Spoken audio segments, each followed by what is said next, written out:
Hey everybody, it is Nathan Selove with another edition of Autism Actually Speaking. Today's video was suggested by an audience member, so huge thank you to Natalie Reynolds for suggesting today's topic.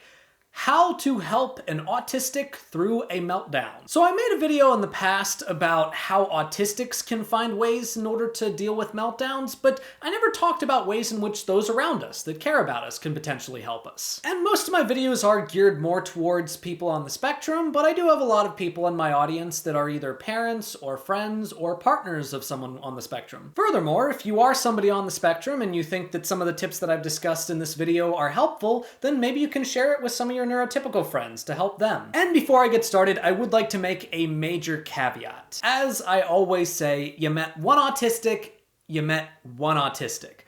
All autistics are different.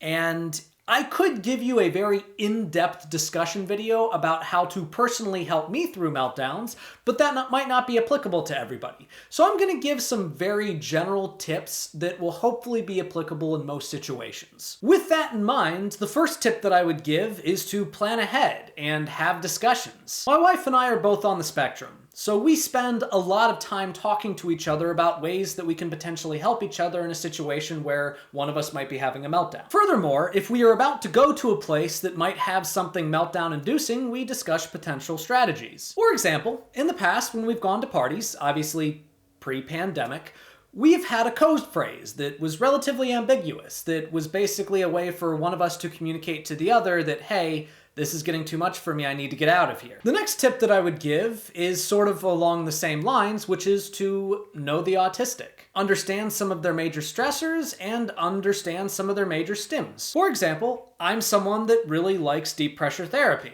So when I'm having a meltdown, being hugged extremely tight can actually be very good for me. However, for some autistics, that might feel rather restraining and it might actually make the situation worse. So whether it's a child, a friend, or a romantic partner, have these discussions ahead of time. When I was a teenager, I went to a 4th of July celebration on this walk mall with two really good friends of mine. And while we were there, the crowds became super overwhelming to me and I basically had a meltdown. But my friends knew me, and we had talked about these types of things ahead of time, so they knew to help get me out of that situation and to put me into a place where it was a lot more secluded and there was less stressors, and to sort of help talk me through. And that was really helpful, and to this day I still really appreciate what they did for me. What about if you're already in the situation where the individual is melting down? Well, one of the first tips for that, I would say, and this was something that I kind of alluded to earlier, is to try to prioritize getting them out of the situation. If the meltdown was brought upon by some type of crowd, or while it's happening you're in some type of public area,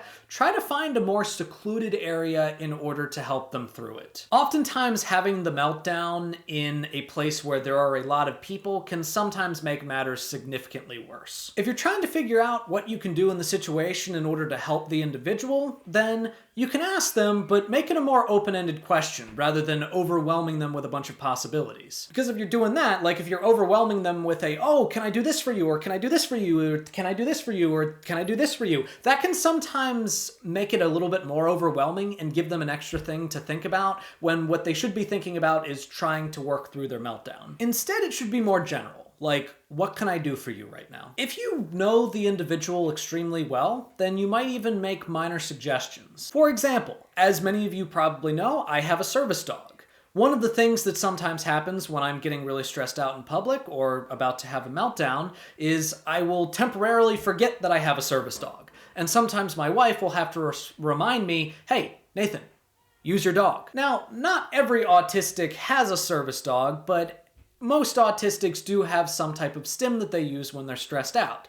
So if you are somebody that knows them very well, knows the autistic very well, and you know what they generally use, then you might even remind them, hey, use blank stem. Which actually brings me to another important tip, which is don't discourage stimming. There have been some really bad autism organizations in the past that have tried to encourage specifically parents to keep their autistic kids from stimming when they need to.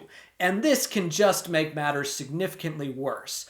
So if an autistic is stimming in a certain way, whether it be hand waving or using some type of fidget toy, don't discourage it. Let it happen. They're doing that in order to cope with their stress. Hopefully these tips will be helpful for people.